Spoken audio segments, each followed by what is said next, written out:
and you want them in the house because the world's big and scary and dangerous and all these other things, man. It's like, You really only have 12 years with your kids. yeah, Yeah, that first 12 years, you may get a year or two and trickle in this, but the average is you get 12 years with your kids. After that, once they venture off, they're gone. because the that I have seen over the course of my life to get to here, crazy. You gotta go. You gotta go and carve your own path. Not to say I'm going to totally abandon you, no. Hey, what's up, everyone? Welcome back to the Big Game Podcast. My name is Gabe. In today's video, we're going to be reacting to a conversation between Daniel Cormier and Josh Thompson. These two are former MMA legends, UFC, Pride, all that stuff, and they have a great conversation around reclassification. Now, if you don't know what reclassification is, we'll definitely get into it. We'll talk a little bit about it. But the conversation also takes a turn, and it goes from reclassification to parenting philosophies and keeping them in school a little bit longer and mostly at home so that they can spend time with their kids as much as they can. And I really want to harp in on that. So let's get into it. All right, so Daniel and Josh are talking about a whole bunch of different things, but they get into the conversation of reclassification. Apparently, Daniel's reclassified one or two of his kids, and Josh has obviously done that as well. And so they're going to talk about what reclassification is and the benefits of it. And then I'll give you a simple definition of what that is as well in my comments. So let's get into it. Let's hear what he has to say. To Russell today, but everybody else, I was Daniel. He's good. He's doing good, man. I saw something on you were doing something with the deed with DJ. You guys were talks about, holding your kid back. I did that for my son, and it's completely just night and day. Night and day. So I did it when he was in 4th grade. It just to be honest, that next year, which is this year, he did the 4th grade over again. Yeah. Excelled, obviously, off the charts, star test and everything else was off the charts. 5th grade now, just a breeze. It's a year of development. Yep. And not only academically, but like mentally, and they're just older. They're just more prepared for whatever comes, and honestly, when you're doing, all right, So I'm going to pause right there because he then starts to talk about, I guess, a clip of him in the conversation with DJ and talking about reclassification. I guess he got some negative smoke or whatever. But let me bring up what reclassification is for those of you who don't know. I'm going to scoot over. Let me bring this up right quick. Okay, so for those of you who don't know what reclassification is, I'm going to give you the baseline definition from ChatGPT. Reclassification is the process of changing a student athlete's expected graduation year, most commonly by repeating or adding an extra year of school so they are the older and more physical, academically, or athletically developed compared to their peers in the same grade. Okay, a couple of examples of that. In youth and high school sports, reclassification is often used to gain a physical and emotional maturity, improve athletic performance and readiness, increase exposure and recruiting opportunities, there it is right there, and allow more time for skill development. This is a strategic decision that can have long-term impacts on an athlete's development, eligibility, and recruitment timeline. All right, so let me get into the pros of reclassification. Now, number one, physical maturity. This is extra time to grow stronger, faster, and more resilient. Just think about it. If you're a year older, and we're talking about kids here, maybe preteens, even some teenagers, you're a year older, that you have a 12-year-old and an 11-year-old, sometimes a 10-year-old playing like on a 12U team. Who do you think is going to be stronger and faster and more resilient? It's going to be the older kid every single time. For the most part, there are some stud athletes that doesn't matter. I mean, it does matter, but they're still developing, but they can keep up with the 12-year-olds, especially if they're like 10. We're just using that grade as an example. It can reduce injury, when competing against older athletes, for sure. The skill development portion. Add additional year to redefine or refine your fundamentals and your game IQ and your consistency, right? It allows late bloomers to catch up and just develop a little bit more. The confidence boost. Athletes that may experience more success on the field, building confidence. And this can help them step into leadership roles as well. And then number 4, recruiting and exposure. Extended recruiting windows, more time to build film, stats, and relationship with coaches. And, this is, again, for those more competitive families who, sports is a big thing. And then academic readiness. You get one more year to study, an extra year to gain, a little bit more confidence in your academics. Your test scores will go up, hopefully, and your time management will become a little bit better, right? So there are the pros. There's a couple of pros, according to ChatGPT. Here is the cons of reclassification. Financial costs often involves private school, prep school, or additional tuition. Travel, training, and recruiting expenses add up quickly. So what are we talking about there? We're talking about club fees, essentially. AAU, wrestling club, lacrosse, it doesn't matter. You're going to have to pay.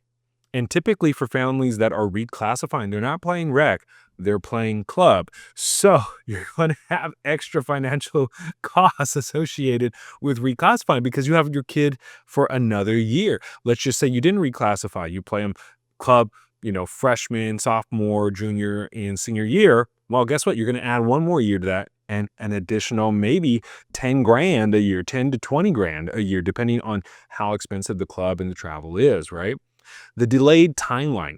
Athletes enter college and the workforce later. I mean, this can be viewed as a negative. I don't see that as a big negative, but it can impact your long-term earnings and your life milestones.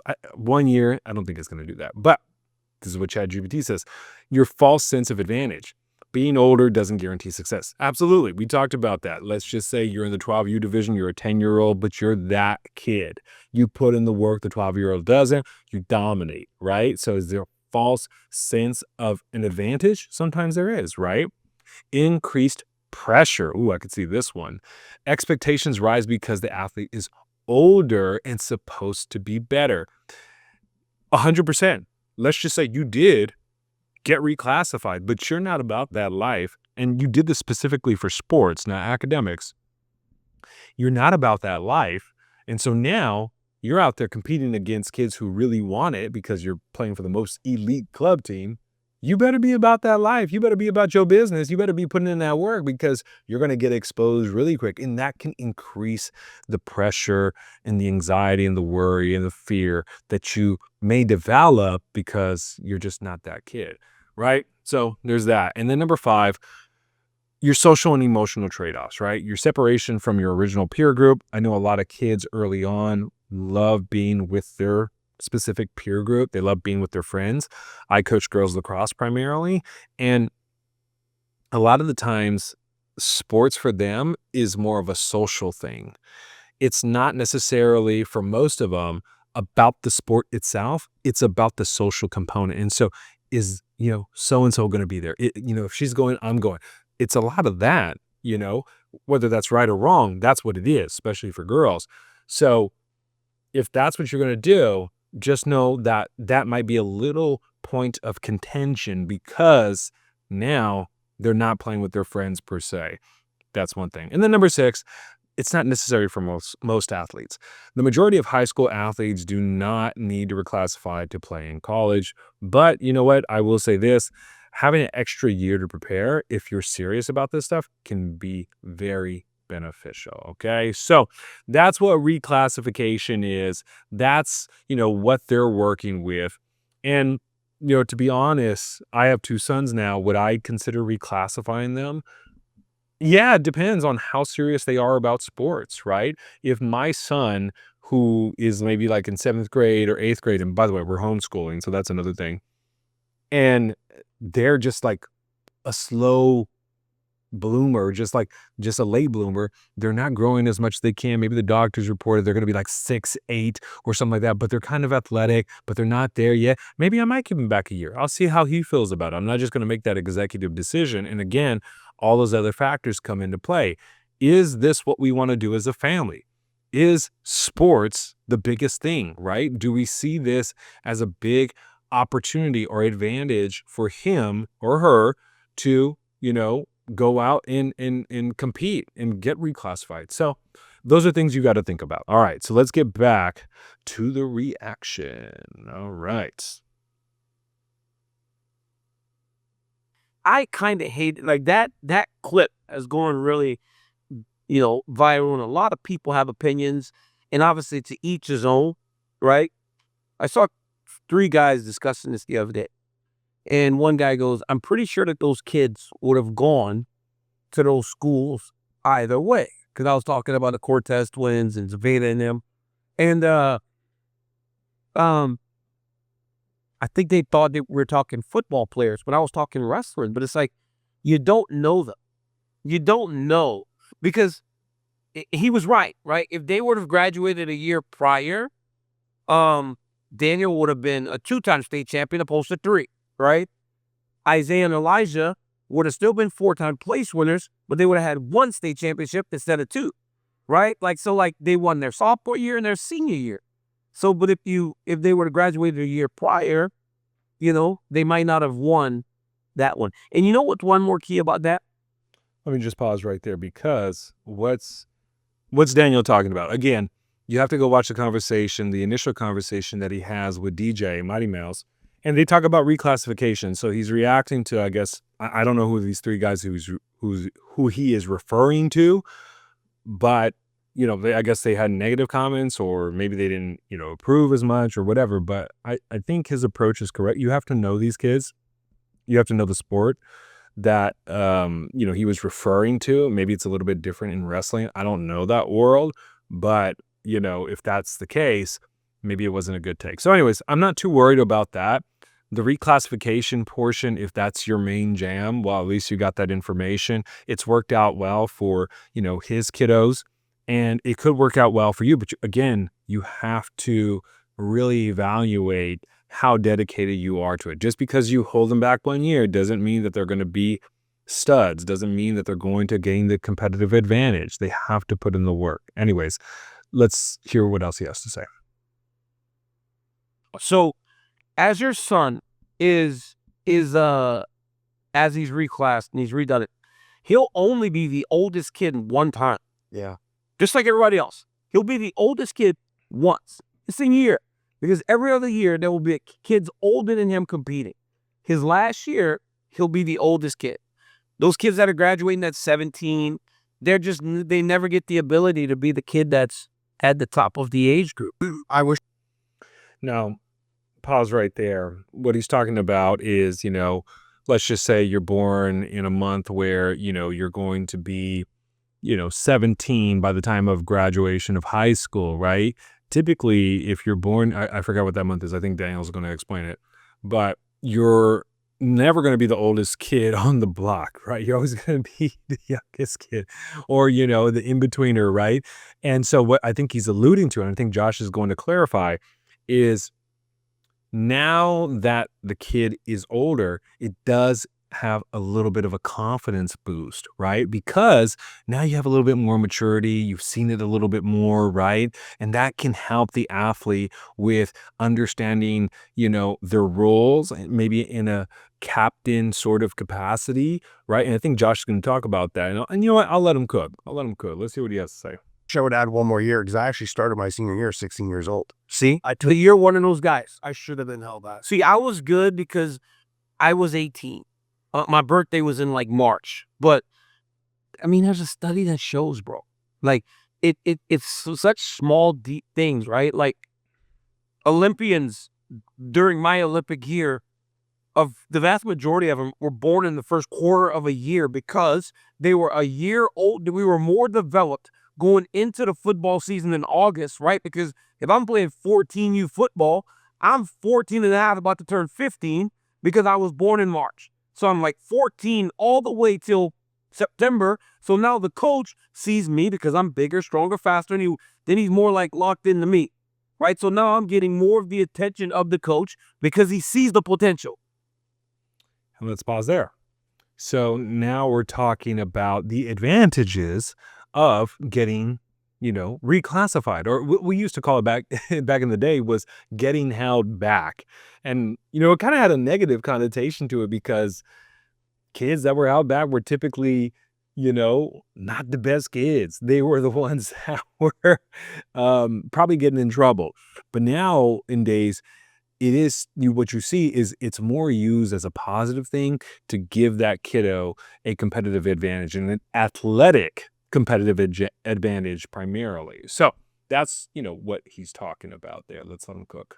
Right, coaches, not just coach, your practicing coach. Yeah. They're all the other coaches for other sports are all looking at you. Yeah. And also too, that carries over into the classroom. The teachers start paying attention. Yep. The other kids start paying attention. But so you're doing it the right way. And now your mentality as a child goes up and goes, oh, like I'm getting a lot more attention and notoriety around the school. I need to carry myself a little bit different. But Let me pause right there. Yes and no. Yes and no. I don't know if you're always getting that type of attention, and I don't know if it's always positive. It could be negative. I've seen kids that were held back or even reclassified as a coach now. Held back when I was a kid, reclassified now as a coach. And didn't really give them too much, time or attention, especially if they were not that much more athletic, right? So it really depends on the kid. It really depends. I think that's a general statement. That's fine. I think generally and coaches will always do this. Josh is right on this. When we see an athlete, doesn't matter what age, and we see them like they're not even technically the best, but they're athletic, they're fast, they're strong, maybe they could jump high depending on what the sport is. Bro, bring him over here. Can we get him on the team? Can we get her on the team? Like, what do we got to do? We go into recruitment mode so fast, it ain't even funny, because guess what? We see potential. That's what we see. And that's what we want to work with. Not to say that the other kids don't have that potential, but we see an athlete like that's super athletic. I'm not talking about like they could run in a straight line. I'm talking about they can cut correctly. They're just fast. They could break down quickly. You just know you're trying to get them on your team. 100% guarantee. Let's let them cook. I'm going to go beyond just sports though.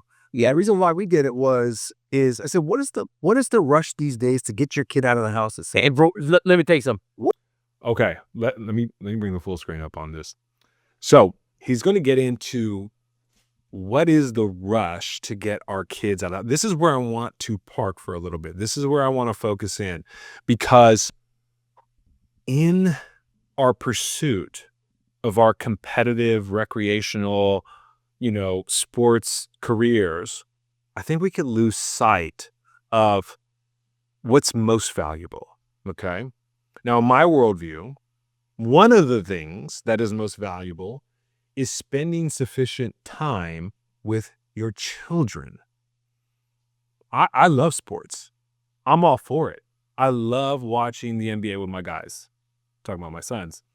They're starting to get into it now. They're starting to cheer. They understand, when someone dunks the ball or gets blocked or, a good crossover. They kind of are, looking at me and, mimicking me in my responses. But I love sports. It's great. That's what I do for a living. This is why this podcast is here, because I want to talk about youth sports from a coach's perspective. But we can lose our way. We could spend way too much time focused on just the sports. And then there's all the other little things that come with it. The vacations, the time away at school, if you do public school, private school, right? And when we think about how much time we're actually spending with our kids and really making an imprint on them, on their lives, and hopefully discipling them. And I got something for you in terms of scripture on how to process that for those of you who are believers. And those of you who are not, I want you to listen to this as well. You don't have a lot of time with all those other factors and then a rigorous sports schedule.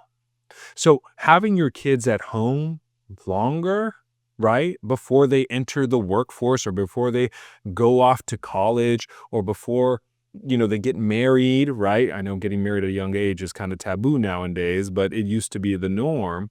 And for a lot of conservative families, a lot of kids are looking to get married a lot younger now. So you might not have them in the house, right? You only have them for a little bit of time. Let me tell you this, tomorrow is not promised. So make the most of your time today. Anyways, That is where I want to really focus on. It's so important. It's so important to have the right perspective around how we engage with sports. It should not be your all in all. I mean, you even think about a lot of these athletes today who, say Gilbert Arenas, right? Gilbert Arenas played at a very high level for a very long time, and then it was over. Do you lose your sense of identity because the thing you've done for years and years and years, you aren't able to do that anymore? Did you develop anything outside of that? And he talks about that. He says he didn't know what to do. But guess what? I'm here to tell you today, if you haven't heard it already, sports is not everything, okay? It is a portion of our life, a portion that provides great joy or great stress, right? It provides a time of recreation. And outside of that, there is more to this life, right? So anyways, he starts cooking on that. Let me get back to it. That is it. That's what I told my friend. My friend Kyle Porter told me when he got me to do it, he goes, and if for no other reason, he goes, you get your kid in your house for another year. Thank you. That's all I care. He goes, you get your kid in your house for another year. He goes, because the moment they're done and they go 18 or 19 and they leave, they're never going to live with you again. And the studies have shown too that Let me just pause right there.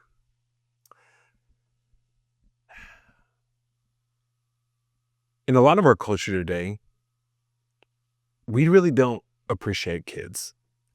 Blanket statement. We don't really love kids, okay? We don't want our kids. I can't wait till you leave the house at 18. Once you're 18, you're gone. There is some merit to that, okay? Especially for sons. It's different for daughters, okay? You could like that or not like that. Don't really care. But let's just say my son Zion, he's 22.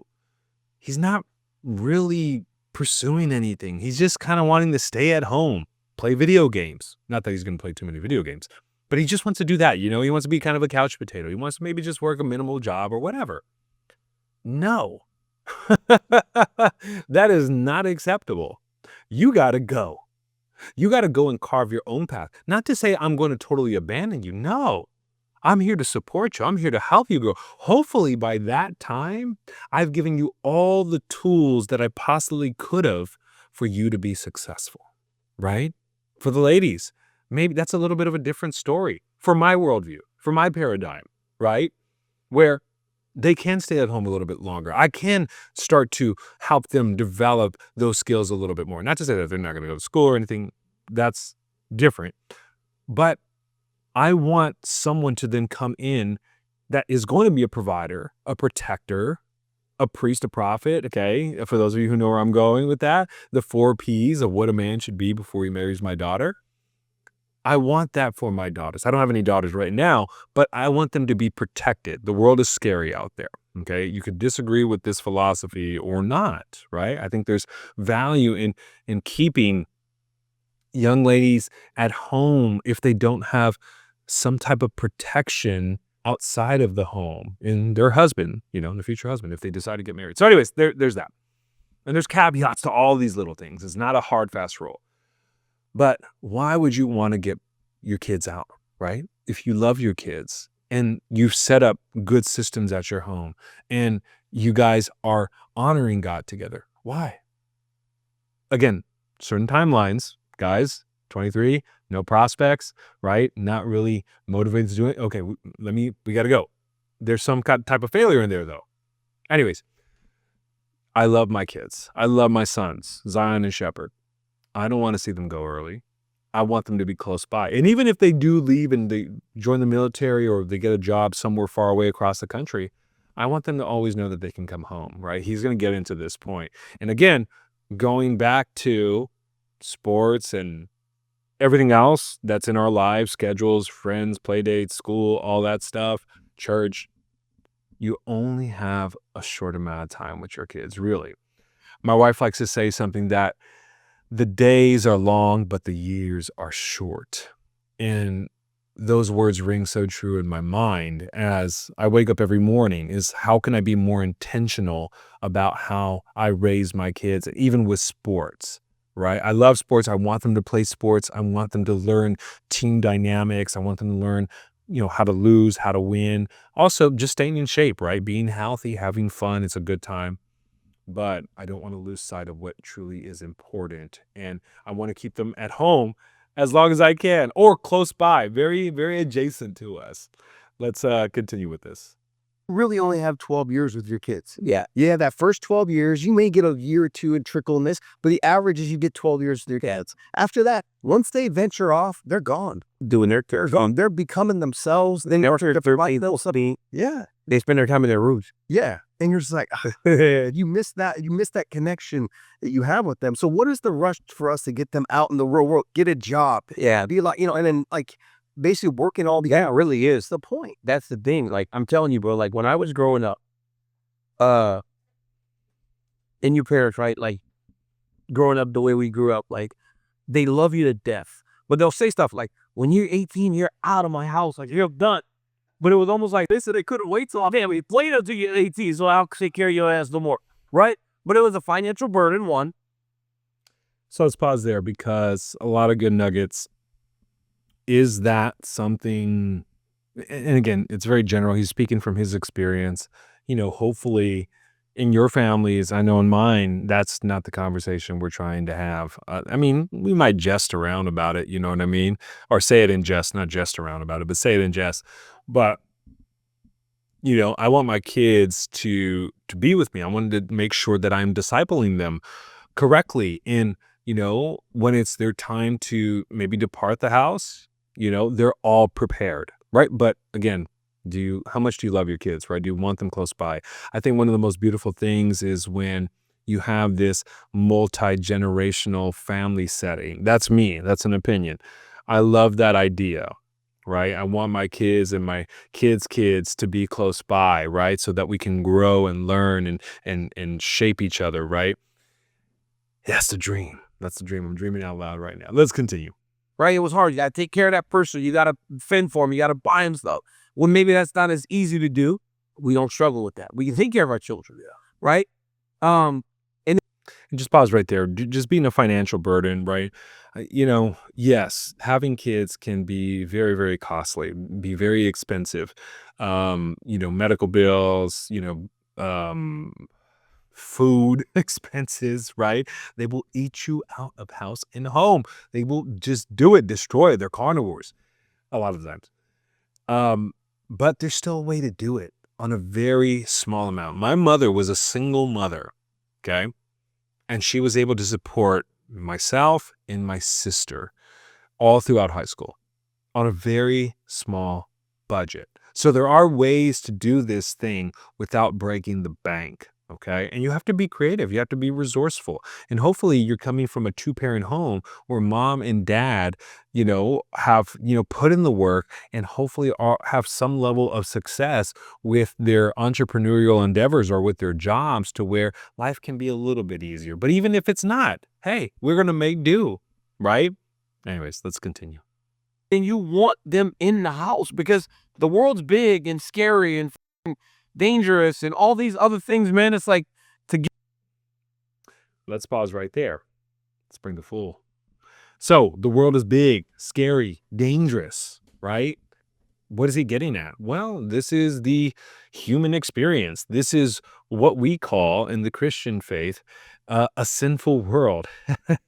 This is a world that has been contaminated by sin. This is a fallen world, right? And so the realities of a fallen man, really what it's getting at the heart at, is danger, sinfulness, evil, things that happen. And so what he's talking about is he wants to be in his lives, or in the lives of his children, to be those 4 P's that I talked about, to be a provider, to be a protector, to be the priest of his home, right? It's more like 3 P's, but whatever.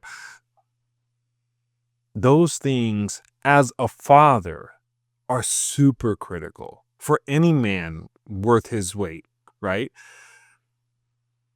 It's so important for men to take up those responsibilities. And you see that Daniel is doing this. It's a beautiful thing. It's a wonderful thing that he wants to be there in the lives of his children, to be that provider, to be that protector, to be the priest over his home, right? And I think a lot of the times parents kind of shuck that responsibility, knowingly and unknowingly, right? Omission is a big thing where I just didn't think about it, right? But it's such a huge responsibility. And, I would definitely recommend reading the book, What He Should Be If He Wants to Marry My Daughter, or what is it called? Family, Faith, something by Vodi Bhagam. Very good books. But they talk about the duty of men and women.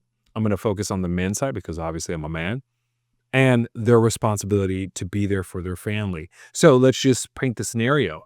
Kid 18 goes off to college, right? And maybe we didn't do the best job because sports was a big priority in our lives, and we didn't really disciple them as we wanted to, and we didn't teach them all the situational awareness aspects, right? So they're going into college blind, they're making bad decisions, right? You're not there to protect them, right? You're not there. And maybe you didn't give them the tools to be successful in those arenas. I'm not saying, look, they need to stay at home all day. That's not what I'm saying. I'm saying spend the most amount of your time with your kids, discipling them the best you possibly can for the eventuality that they will leave the home and be on their own, right? We have a duty, we have a responsibility. And that's what I think Daniel is speaking about, and Josh as well. So let's get back into it. In an extra year, I tried to get my daughter to do it. I was like, "You want to take 1 year back?" She's like, "No." It's a little different for females, but they want to be, and they want to be with their friends, but they also mature a lot more. Yeah. They mature faster. They a whole year or two earlier. Like this, so their mentality is a lot different. But it's not even about sport with her. I don't want her to stay home. And she was like, "I'm not really into it, Dad." I love that. He just wants you to stay home. He wants you to be close.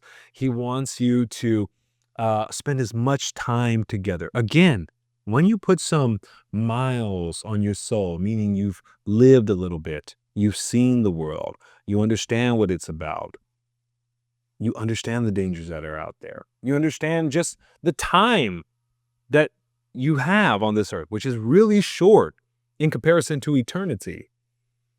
You want your kids at home. You want your kids to spend as much time with you as you possibly can, because again, they're going to be gone before you know it. Let's continue. I was like, "Okay." Yeah, I don't choose from my two oldest now. I don't necessarily just choose for them anymore. I literally have a conversation in everything that I do in regards to them and the decisions that I will make going forward into their life. It's always a conversation. it needs to be. Yes. So very good, very apt that Daniel would say that a lot of the times, speaking broadly, where you find dysfunction in the context of familial sports is when decisions are made for the kids without their approval or their desire to do it. You're going to go play this sport. You're going to do it. Kid doesn't really want to do it. They don't want to play at a competitive level. They don't want to give that much. You're going to do it. You're going to do something. That's a different conversation, doing something. But having a conversation with their kids, especially when you get to a certain age. I'm not even talking, like, say, if we're talking about elementary school kids or middle school kids, yeah, you're going to go play that sport, right? You might get a little bit of say-so, but sometimes you just need a little bit of a push, and that's okay. I think that's perfectly fine, because you need to kind of get kids out of their comfort zone sometimes. And hopefully you pick a good program. You pick a solid coach, right? There has to be some investigation into the programs you're starting off with. Because if you don't do that and you find a bad program, a bad coach, a bad system, well, then that's going to lead to further frustration. All right, let's go. Let's keep going. Conversation. Yeah, I have a little note for my son. My daughter's not quite there yet, but it's getting there. She's just from 7. But like with my son, he's 11. I have a note for him that he has on his dresser. I say, "Hey man, if there's ever anything you need to tell me," and I wrote it out. I said, "You feel like you're in trouble, or you feel like you can't tell me, just bring me this note. I promise you. Is it bad? We'll talk about it. We'll sit down together." He's brought it to me twice, and it was like over dumb stuff that he thought he would get in trouble for. But it's nothing. It was like, Yeah. gosh, in the scheme of life, this is nothing. Yeah. And having that relationship that I know you have with your kids, couple other guys that I know, like Bobby Lashley, got a great relationship with his kids. Like just seeing Rich Chow, same thing with his kids. Like that relationship you build with them and just letting them feel comfortable at being at home. I don't want my kids to leave. You know what keeps saying they want to push their kids out? I'm like, why? Why would I want my kid to lead and get out there in the real world? I know how shitty the real world is. It's nasty. It's nasty, man. And I would like my kids to be with me as much as I possibly can. And when you provide the life that we have accomplished, you know that the moment they're out there, no matter what you do, there's going to be hard times. There's going to be heartbreak. There's going to be so many things that they have to go through to ultimately become who they are in their lives, that if you can protect them from it for a little bit long, because the shit that I have seen over the course of my life to get to here, crazy. All right, let's pause there. So, can you protect your kids from everything? No, you cannot.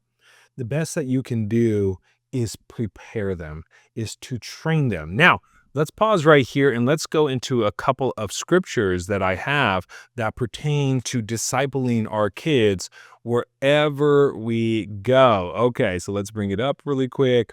All right, we're going to start off with Deuteronomy 6:6-7.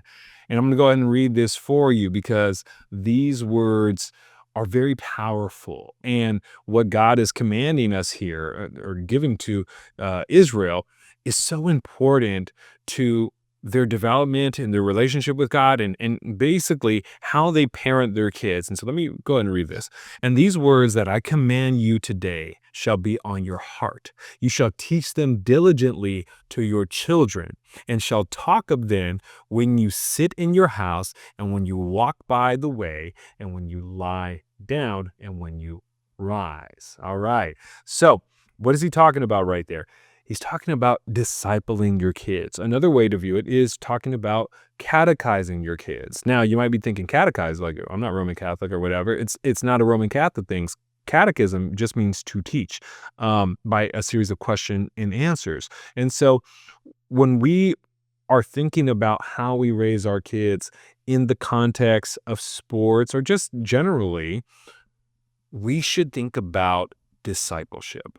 We should think about our duties and responsibilities to teach them as much as we can or put them in environments where they can learn, the right things. And you might, disagree on what the right things are, but thinking about discipleship early on and often, I think will lead to really mature young men and women who can really just be, what's the word I'm thinking about?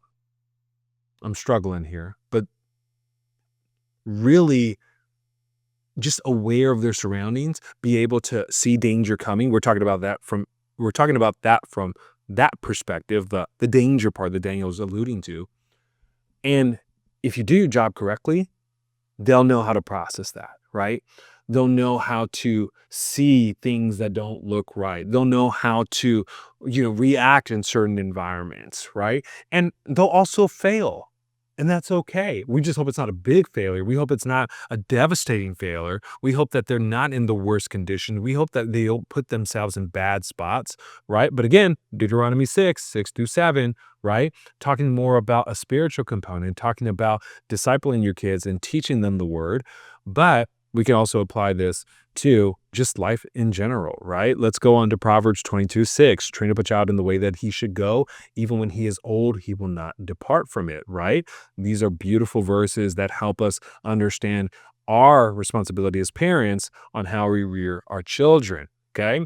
Now let's talk about the love of our children, right? Psalms 127:3-5. Behold, children are a heritage from the Lord. This is what Daniel and Josh were talking about. I don't know if these guys are believers, but this is what they were talking about earlier is I love my kids. I don't want to see them go. I want to keep them close by as much as I possibly can. And the world, the systems that we have today are counter children in a lot of ways. I mean, just look at the abortion rates, not to get political, but just look at that. I mean, we really don't love kids like that. The fruit of the womb is a reward, right? These are beautiful things, right? We love kids. I love my kids. Psalm 78:4 4-7. We will not hide them from their children, but tell to the coming generation the glorious deeds of the Lord and his might and the wonders that he has done. Talking about discipling our kids and speaking these truths to them early and often, okay? So those are just a couple of scriptures that kind of frame my talking points around why we want to spend as much time with our kids, but then I'm also layering on the discipleship element on how we do these things, right? Because Daniel and Josh brought that up. Is like, look, the world is a scary place. I want to be there to protect them. I want to be there to provide for them, all that good stuff. And so I'm just giving you my take on that. So I think that's all she wrote, folks. I think that's a long enough episode to discuss that. It really started with reclassification. It really started with the youth sports scene, right? But again, this Big Game podcast is all about the bigger game from a Christian perspective. And so those are my thoughts on it. Please let me know in the comments if you agree or disagree with those thoughts and sentiments. But if you found value from this episode, go ahead and hit that subscribe button and hit that notification bell so you know when the next time we drop another episode. And I'll catch you in the next one.